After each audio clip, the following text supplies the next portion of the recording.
Welcome, fellow storm riders, man. It's Dave Ambrose, people's physicist, speaking to you from 17th Dimension. And the fact that you're listening, dude, shows that you're not a dick. Hey, listen, I want to go big shout out to our man Cody in Texas. Thanks for the coffee mug, dude. It's awesome. I'm going to fill it with neutrinos the next time there's a shower. But anyway, this hypnotic storm is so big, it's become cosmic, it's galactic. Now I'm going to introduce the premier man from the Shizjig Corporation, the immortal Chris Thompson. Hey, Dave Ambrose. Thanks very much, man. Great to have you on the show, dude. Welcome, everybody. This is Brain Software with Mike Mandel, and I'm Chris Thompson. And we are at episode 75. And if you're new here, this is a podcast about hypnosis, personal development, and NLP. And we are here to make your life more awesome. Hurrah! And occasionally funny, if you like that sort of thing. Please welcome to the center of the hypnotic storm, the premier storm rider in the room, the man who dares ask the question, could Dennis Bryce Morgan defeat Gus Grissom in a game of Monopoly? He's got perfect blood work, he's begun studying meteorology, and he has become addicted to green smoothies. Here he is, ladies and gentlemen, the Dr. Doom of hypnosis, Mike Mandel. Yes, thanks, Chris. Good to be back, man. It's the end of summer. Tomorrow is the first day of fall as we are recording this. Yes, and we got some interesting stuff for you today. Hey, man, you are right about all that stuff. I am into green smoothies. I freaking love the way I see you posting the photos. The way you can have kale and drink kale every day and a lot of liver cleansing power. Also, I'm doing the great courses still. I completed my cultural history of Japan, 24 lectures with Professor Mark Ravina. Brilliant. Loved it. And I just started meteorology, college-level meteorology last night. Now, we do not have anything to do with the great courses. Yeah, this is actually quite funny because thegreatcourses.com is suddenly, I find, sponsoring a ton of really big podcasts. A lot of the podcasts that my wife is into about like criminal law cases that are being reopened, some fantastic stuff. And we only have fake sponsors. That's right. We make them up ourselves. That way they can say exactly what we want them to. Exactly. But we are legitimate fans of thegreatcourses.com, and they don't pay us to say it. So check them out. Check them out and learn. Keep packing your brain with stuff, because if you get smarter and smarter, you'll have a better life. And if you are there from thegreatcourses.com listening to Brain Software, we will take your money. Just send us a couple of cases of Bordeaux and I'll be quite happy. I'm just kidding. Send us a bunch of courses. We love your courses. Okay, I'm one of their best customers, man. I bought so many. I think you personally make their quarter every 3 months. Thank you, Christabel. All right, so we are going to talk about a bunch of stuff on this podcast. Let's start it off, though.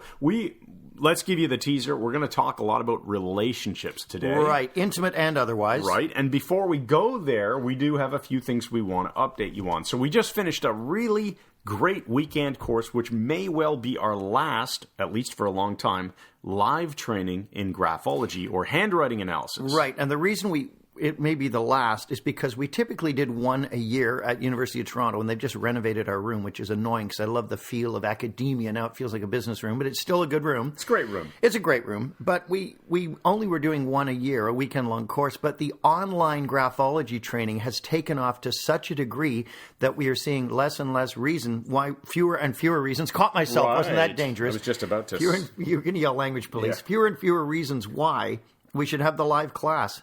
The live class is fantastic, and the class that we turned into a digital class from last year's live class, the 2015 edition, has just turned into be a fantastic product. And the truth is, Mike and I have a lot of other things that we want to do. For example, we're about to talk about bringing a guest to Toronto. Yes. And we only want to be doing so many weekends a year doing these kinds of events, and we would rather focus on hypnosis. So the graphology training, you can check it out online, MikeMandelHypnosis.com/handwriting.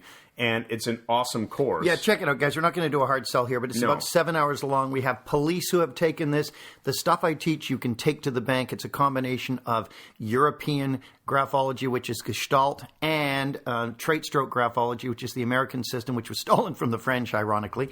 But it's amazing. It works. And if you want to know the personalities of the people around you, one of my students, Ken, who I'm going to say his name, Ken Walton, is a great guy, and he just took the course, and he stayed up and did the entire academy online afterwards, 7 hours of training, and he just can't stop looking at handwriting now. Created a monster. Guy walked into his business, and he filled in a form, and Ken said, I see you like spicy food, and the guy was totally freaked out. That's hilarious. All right. Love it. Okay, so speaking of graphology and the reason we're shifting away from doing that as a live class, because we want to do more hypnosis trainings with special guests that we bring into Toronto. And the first is going to be our friend Carl Smith from the UK. Now, let me just say something about that. In the words of John Kennedy, let me say this about that. Yes. The thing is that's quite wonderful here is Chris and I have a strategic alliance with Hugh Comerford, the brilliant Canadian NLP trainer who studied with Robert Dilts and just about everybody and is amazing. We are also now in a strategic alliance with Carl Smith. Right. And people have posted online and said, it's weird to see the three of you together on a video. Yes, I think I think it was Jim who said that. Yeah. And if you're out there, Jim, hello. Fantastic guy. Carl, we've met in Las Vegas now twice at the HypnoThoughts conference, both last year and this year, became good friends. And he's a fantastic guy. I've seen him now teach his class, the intro class on the kinetic shift. It was a 1 hour class, so I mean very introductory, but the demonstrations that he did were phenomenal. He's a great trainer. He's got a lot of humor. He's got a lot of direct communication style, and he interjects a lot of confusion in what he does, which I really like and think that it will resonate with people who like the Ericksonian paradigm. It'll build their toolbox in being able to be super confident and very direct and still throw in lots of confusion and fun. That said, Carl is fantastic. I mean, he can de-traumatize so quickly, and having been in the British military and in CO19, which was the SWAT team in London with the police, Carl knows his stuff. He knows how to get rid of trauma. He's extremely entertaining. So we're bringing him to Toronto. Right. Scott Sandland is bringing him to California.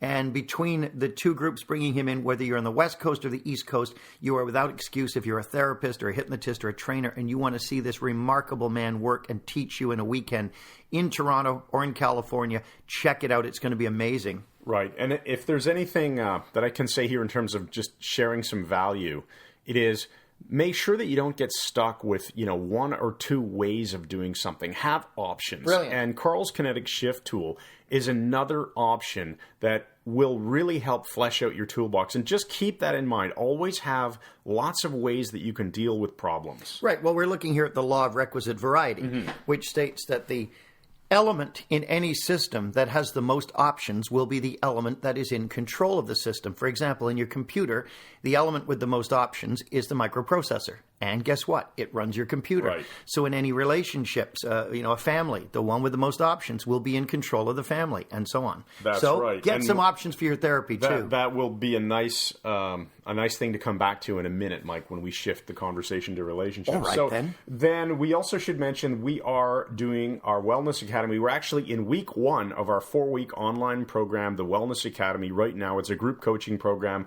We're obviously not here to pitch it because it's closed. Everyone who is in it is going through it right now. No one else can enter until we do it the next time, in which case maybe we will pitch it to you. But we want to just tell you that this stuff is easy to do. You don't have to pay anybody any money to learn the concepts of great wellness. Right. We have a great blog post. You can find it on our blog. And learn it for free. I believe it's called 8 Tips to Be Strong, Lean, and Happy. If you Google that or find it on our website under the blog post section, it's a great post that we wrote to share what we do. And anybody can do this stuff. If you have a doctor who's prescribing you a lot of drugs because you have health problems, don't just assume that taking pills is going to solve your problem. As Mike and I always say, we are not born with pharmaceutical deficiencies. I like that way of saying it. Pharmaceutical deficiencies. You're not born lacking some drugs that need to be put in your mouth or injected into your body. We're not anti-drugs. We're just saying we don't think you always need them. It's not the solution to every problem in your life. And think about it too, Chris, while we're on this, because you mentioned earlier in the lead-in here, the bumper before that we came in from, perfect blood work. Yes, I do. I'm in my 60s, but this stuff works for me. I was diagnosed with a fatty liver a few years ago, which is a bad health thing. It was confirmed with ultrasound. So they found it in my blood, the enzyme or whatever, checked it with ultrasound, found pockets of fat in my liver. And through these simple methods that we teach for free and in our Wellness Academy, if people get coaching, my liver now is perfect. And the doctor called my blood work perfect, which is really cool. And then I said to you, when I went for to our naturopath, he put me on this German machine that is approved by the FDA. It computerizedly, there's a word for it, checks all these different things. He said my circulation is 100%, which he almost never sees. There's no occlusion, no blockage of any kind, amazing cardio. And our Chinese doctor who did acupuncture for me, he said that I have the muscles of a man in his 30s. And that's from, I don't lift weights. So let's talk very briefly about how, so that people aren't just forced to go click to our website. They can always do that. But let's share the auditory version here. Sure. Well, you lead us off, Science Geek. We have a really simple acronym that we use, and it's DAM. And I don't mean D-A-M-N, I mean D-A-M, the kind of thing that holds back water from flowing. So if you think of that as a metaphor, like the Hoover Dam, for holding back your wellness, what's holding it back? Well, D is diet, A is activity, and M is your mental game. And that's the stuff we tend to talk about most on this podcast. But the diet is absolutely essential, and if you are to do anything, just keep it simple. Avoid processed carbohydrates, which includes wheat and other grains. Avoid sugar, and eat more food that is real food that doesn't come in some box or package, stuff that somebody from 100 years ago would recognize the source of. They would understand this is meat, this is a vegetable, this is a piece of fruit, right? Don't drink your calories in liquid form, i.e. juices.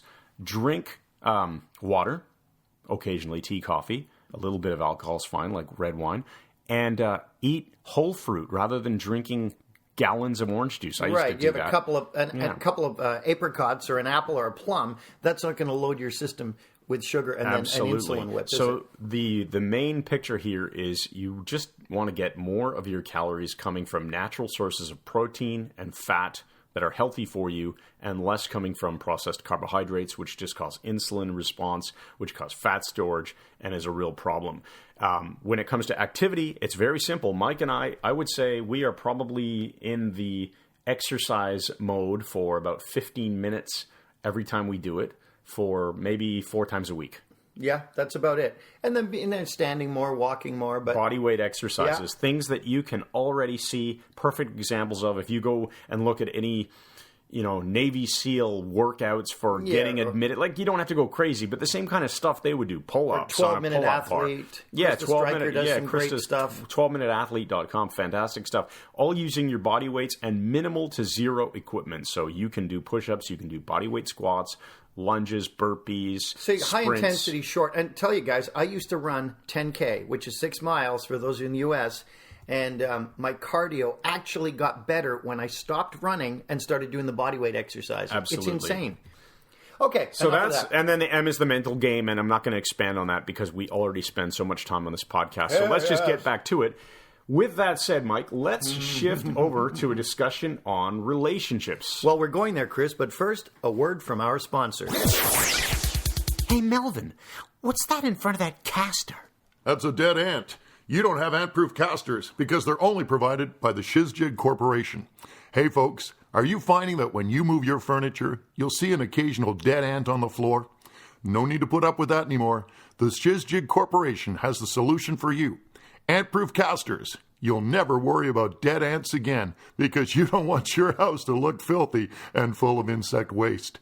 Look at it now. Check it out online. Go to www.iwantthoseantproofcasters from the shizjigcorporation.com. You'll never regret it.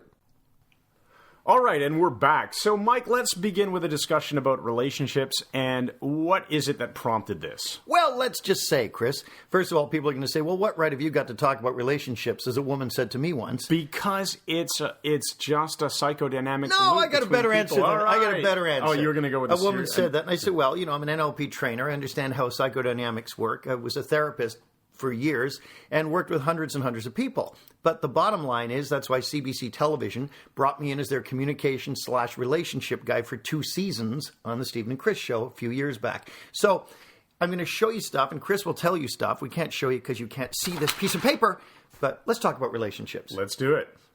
What's going on? So what prompted this? Well, a very good friend of mine has been in touch with me, and the guy in the West End of Toronto, and he is going through hell in his current relationship. In fact, with his marriage. He's been married for a number of years, probably a decade, and his wife has just run around on him. He is devastated, And the problem is she needs a bit of space right now to figure out whether or not the relationship should go. She said the problem was that he was so incredibly controlling and, running her life with all the best intentions imaginable. Now, he's an Enneagram type 8 like me. He feels he has to do something to fix it. So instead of giving her the space she's asking for and hoping she's going to come back, because in my case, if a woman I was with in a relationship left me, if she didn't want to come back, I wouldn't want her. I don't want to be in a relationship with somebody who doesn't want me. If you're stupid enough to dump me, then I think you're a freaking idiot. So he doesn't have that attitude, though, Chris. He is still attempting to bring her back, making her tea and coffee and looking after and calling her and, do you want to come home? And what's happening is she said, you are driving me further away. He is tightening the screws of the relationship again, and it's the very thing she doesn't want. So we're back to the whole concept of the needy detector. Right. And it sounds like she might value freedom in her life. Right, or at least some time to think, which is what she wants. Now, freedom, yeah, that's going to mean a different thing to everybody because it's a nominalization. But the needy detector, human beings, we all have a needy detector, and we don't like it when people plead with us, are needy. It sets off this alarm in our head.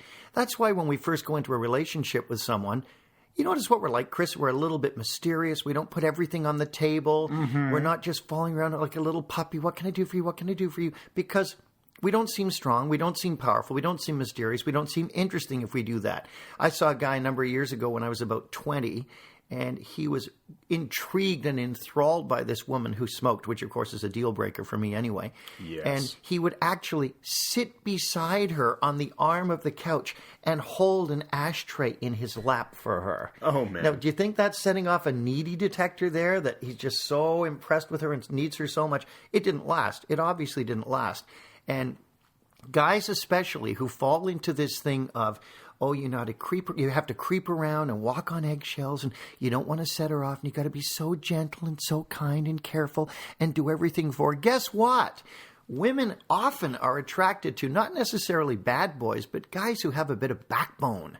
And I think you really have to think in terms, guys, are you setting off a needy detector? When you first meet a woman, or when a woman first meets a man, she acts in a way that is a little mysterious. She's not always available. Then we want her like crazy because she's not at our beck and call.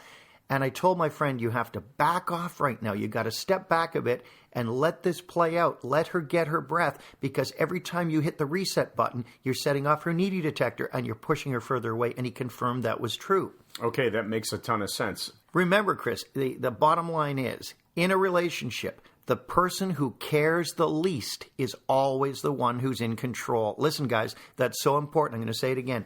In a relationship, the person who cares the least is the one who's in control. Am I telling you should not care about the other person? Of course not. But if you make it way too obvious and become subservient and needy, you will drive that person away. Okay, so you're not saying here that in all relationships there's somebody who doesn't really care. No, of you're course saying not. there is a spectrum of caring, if you want to think of it that way. Let's call it it's analog, yeah. Yeah, and 0 to 100 is not even a really good way to think of it. It's going to be 0 to infinity, right? There's some infinite level of caring that anyone can have. I hear the science geek kicking in. Yeah, here. and let's just imagine that both of you are in incredibly caring states. So I care very much about my wife. She cares very much about me, but one of us cares a little bit less, or a lot less perhaps, than the other. And that one, if there's a big difference, the one who cares less is going to be the one in control because he or she has more other options. And the thing, you're right, you're absolutely right. And the thing I told him, Chris, is he said, so am I supposed to not care about her? I said, no, of course not. She's your wife. You love her. Of course you're going to care about her. But you don't let that care turn into neediness. That presentation of care, you got to let go. You got to let go a bit here and back off a bit so you're not available to her 24/7 to make her herbal tea and do this and that while she sorts out her feelings. Mm-hmm.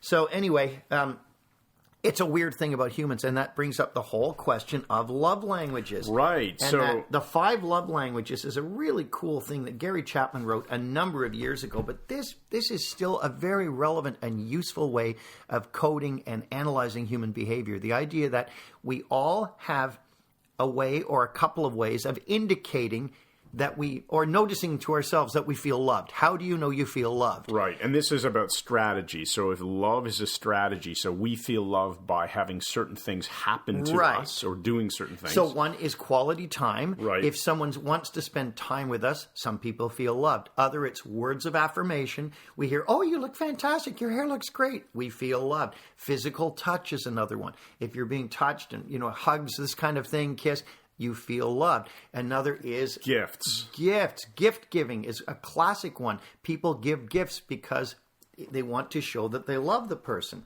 And the last one, do you remember what it is? Let's check. I'm going to cheat, Mike, because I happen to have the hardcover copy of the book, about to fill it which in I just bought it on Amazon.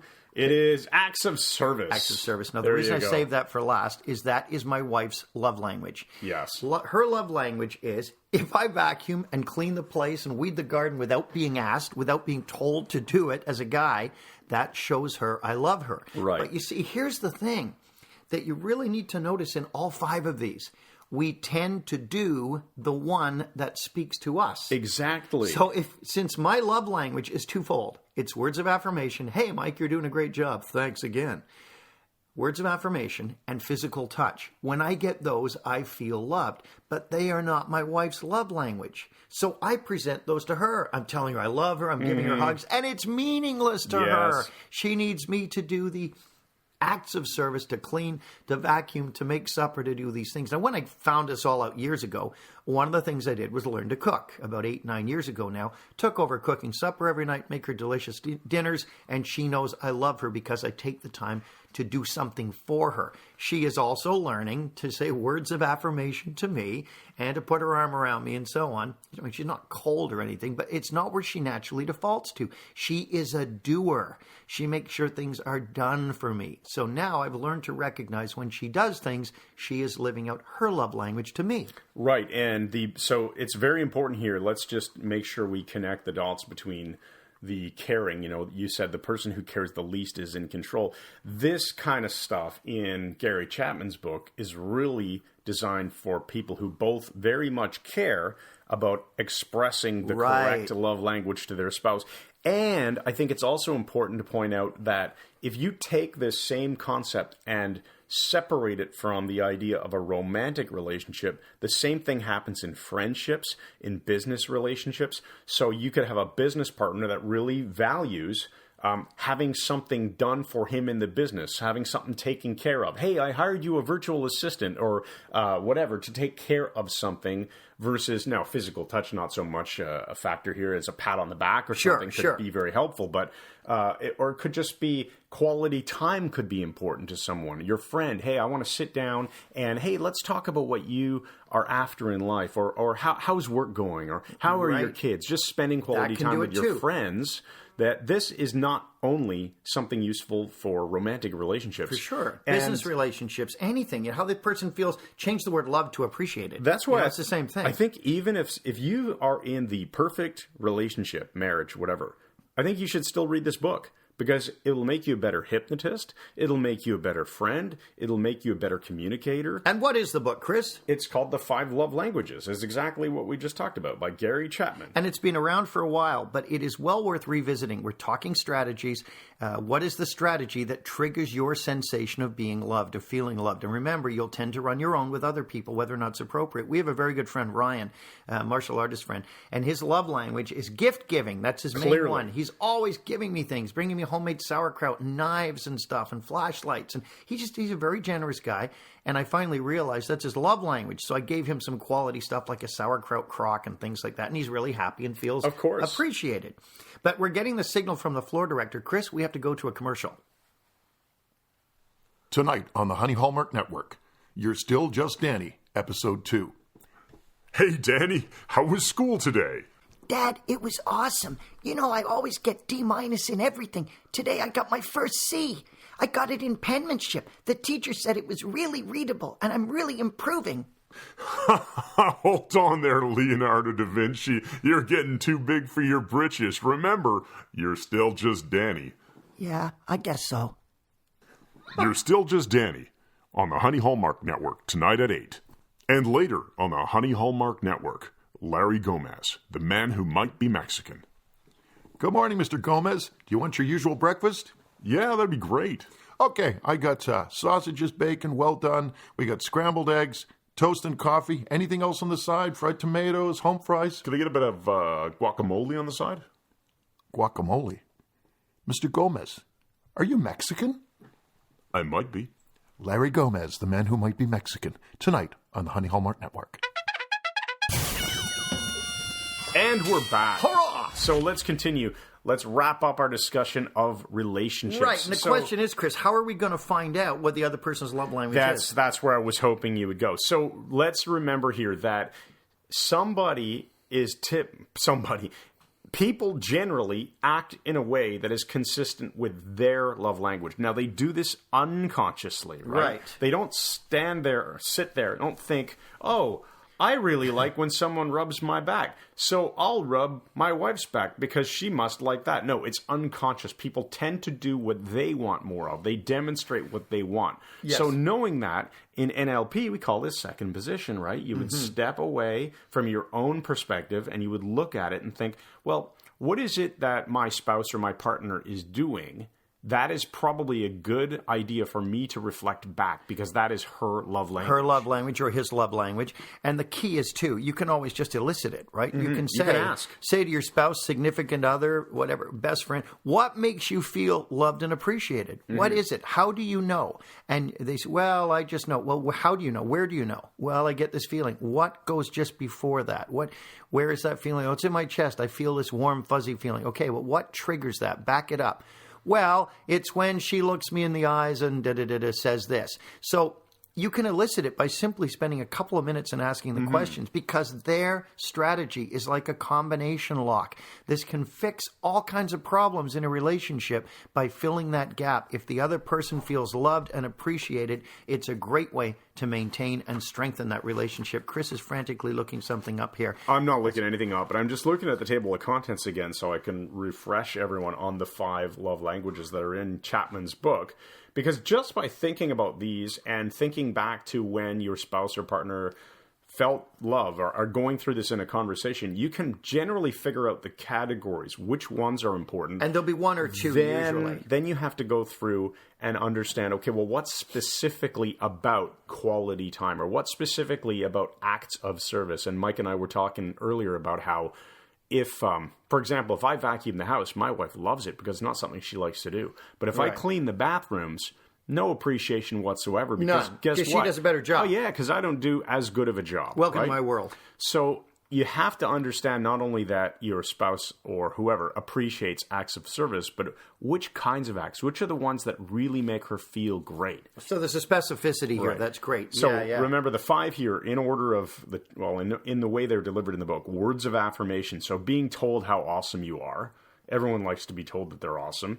Being given quality time, so spending quality time with someone. But obviously that quality time is going to be things they like to do, right? And if I say to my wife, hey, let's go spend some quality time jumping on the trampoline together. Yeah, going to jiu-jitsu class. She doesn't enjoy that, right? Quality time. And it sends the message that the person is valued because you're stopping doing other things for them. Well, all of these things send a message of I am valued, I am loved, right? Words of affirmation, quality time. Receiving gifts is the third one. Acts of service. Right, acts of service, so doing something for somebody, and physical touch. Physical touch. Right? Absolutely. So between those 5, you have lots of things to evaluate in your own life, in your own relationships, plural. And remember, this isn't only about romantic relationships. No, but friendships too. Use this stuff. And another thing I've said millions of times, probably a few dozen, is basement people and balcony people. You have to periodically evaluate the people in your life, and if they are toxic or are becoming toxic, realize you can't fix them. You cannot fix them. And life is way too short. Now, I'm in no way saying you should abort healthy relationships or leave people, nothing like that. I'm talking about people who are supposedly your friends. We have a friend who about 3 or 4 times has flung a glass of wine on my wife. through jealousy or whatever, and, they'll be talking, and she'll pretend to trip, and whoops, and I saw it once, and she said whoops before she threw the wine. You're kidding. I'm not. This has happened man. 3 times with wine, and once we were at Toronto City Hall listening to a concert. My wife had this beautiful full-length shearling coat on and this Russian hat. She looked amazing, and this woman had a cup of coffee, tripped, and threw it out in front of her all over her coat. How long ago was that? This is a couple of years. Okay. So what did my wife do? She's Fire. cut her off. She's fired Yeah. her as a friend. It has nothing to do with her. When people are toxic, if they're basement people that drag you down, they're always, complaining, moaning, whatever. You know what's interesting? 2 people in a relationship, if you both have different handwriting, one is a forward slant, which indicates more engaging, friendliness. The other one is a back slant, which can show damaged goods if it's severe. Eventually, the forward slant will start to pull back, and an upward optimism in the writing will start to pull down. The down person, the downer, will tend to drag the other person down. Now, Right. Please hear me. I'm not saying, you complained about me. You're out of my life. No. But when you detect a pattern where someone is undermining you, chronically making you unhappy, A true basement person. a true basement person who drags true- you down. Get some balcony people in your life. Surround yourself with people who affirm you, make your life better. And it's too short, guys. Life is too Right. short. And on that same note, Mike is not saying that if somebody accidentally spills coffee or wine on you, that you fire them from your life. No, but when it happens 4 times, we have a saying. It came out of one of the Bond books, Ian Fleming. Once is happenstance, it just happens. Twice is coincidence, it's happened again. 3 times is enemy action. Yeah. So watch for the enemy action. And it doesn't have to be the same thing 3 times either, right? No. There are going to be clear signs that somebody is just an undermining person, a basement person. You're not even going to have to stop and consciously think about this. It's just going to become obvious. Intuitively, you're going to know. Chris this just person chided is me not for tapping these pieces of paper. But Yeah. I did it Well, anyway. you're doing it sound so like we're close on, to the like on microphone. CNN or something. Yeah. If we were on camera, then people would see you shuffling papers. Very important. Oh, very nice. Very next. But now, Hold on. let's talk Let about me, zombie arguments. Mike, I really appreciate the way you organize those papers Thank you, on Chris. the desk. Yeah. That's fantastic. I hope our camera's Words of picking them up. affirmation. How about we go have a cup of coffee together after? Shut up. Quality time. Quality time. Yeah. Physical touch. Yeah, I'm He's strangling choking him. me. I should have done this historic show, but I have to that's get away from too the mic. Funny. All But right. Well, we do have jujitsu we tonight. do have because that. it's Wednesday. And it's Wednesday. It's going to be awesome. All right. But yeah, staying alive at 63, man. The other thing is, I want to just mention zombie arguments. I mentioned them many this is a great podcasts one. ago, and I ran this on CBC television, and people loved it. This is something I came up with a number of years ago. What do zombies do unless you kill them properly? They rise from the dead. They Bastards just keep rise, coming they back. keep coming back. And in good relationships, long-term relationships, a danger is zombie arguments. A zombie argument is one that is recycled every now and then, brought out, unpacked, and all it does is fire negative anchors and negative states from the past that you no longer need in your life. Listen, guys, I think you have to hash things out. You've got to be honest and open. And if something's bothering you, you've got to say it, and you've got to deal with it as a couple, whatever that is, married, unmarried, friends, whatever. You've got to deal with that. And if you do, you agree it is now over. Mm-hmm. And when it's over, you have shot the zombie through the head with a Remington 870, and the zombie's dead. And that means neither of you can ever raise that topic again at any time, no matter how angry you get. Get in the habit of controlling your own state so you do not drop the bomb that wrecks your relationship. When something's dead, it's dead. Let it go forever. Right, and the same thing is true in something like sales, right? If somebody has an objection to a product and the salesman handles that objection and and asks the client, like, does this satisfy your question, or does this help overcome your hesitation? And the client says, yeah, actually it does. Then great. Then that objection will not be brought up again. Right. Right. So this has so many parallels to other types of relationships. Right. This stuff is important. It's all human interaction. And I think if you give it a label, I like the idea of giving it a label, even a zombie argument, and say, look, this is now a dead argument, right? It's over and done with. And if it comes up again, you just say, hey, no, this is a zombie argument. Yeah, and that's the way you deal with it. You say, this is a zombie argument. We have put this aside. I'm not going there. Well, I think you should because you always... And you just calmly let the person finish and say, zombie argument. Right. We both agreed. I actually created for CBC television a number of zombie death certificates. And I signed them all. Yeah. And said, will you both sign this? This zombie argument's dead. And file it. And then the other person can just bring it out and say, you signed this. Right. This is over. I didn't make you sign it. And if the other person really, really is intent on discussing it again, come back to it when you're both calm and find out, has something changed? Is there some element of this that we didn't resolve? Right, that was not addressed. And then address it. And Which leads us now to the empowering question I have for today. Today's empowering question is this.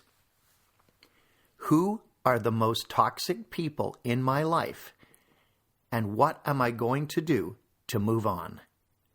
Who are the most toxic people in my life, and what am I going to do to move on?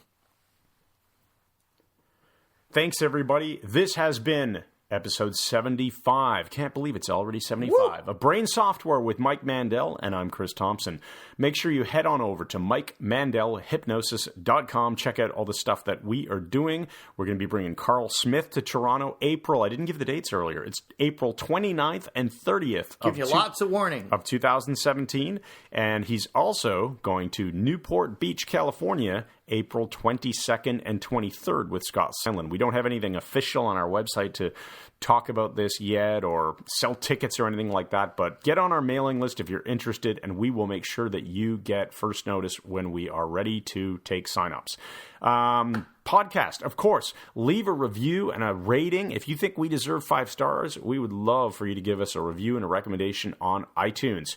Thanks very much, folks, and we will see you, or you'll hear from us on Podcast 76 as soon as next. I give the empowering metaphor. Oh, we got to do metaphor. Rewind. Okay, well, we'll pretend we're editing that out. All right, we'll pretend. Well, we will edit it out. No. Okay. In other words, we'll claim to edit that out. Yeah. Here's the metaphor for today, and it's a great one. It's not my own.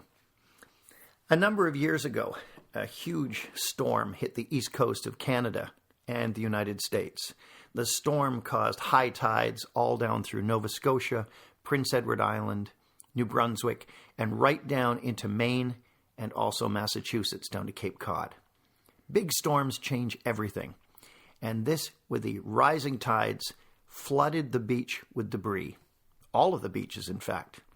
And one morning, when everything had calmed down and the wind had blown itself out on a gray, cloudy morning, the story goes that a man was walking along the beach, just examining some of the things that had washed up.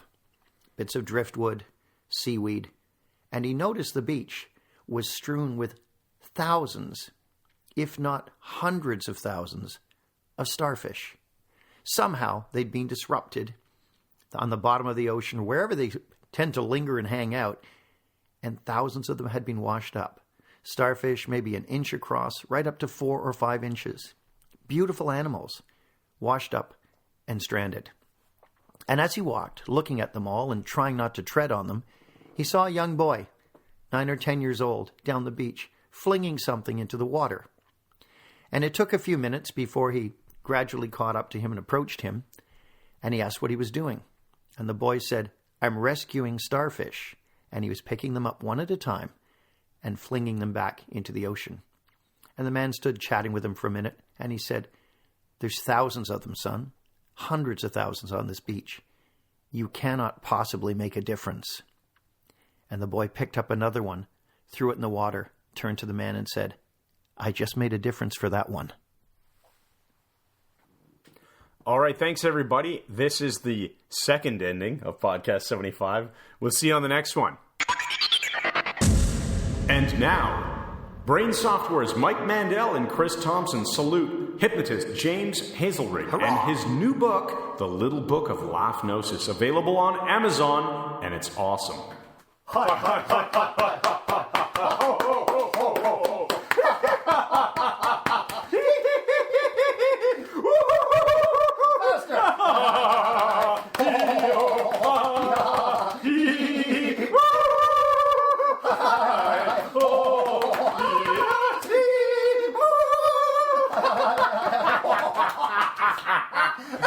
Oh, that's just great. I feel awesome. Thanks, James.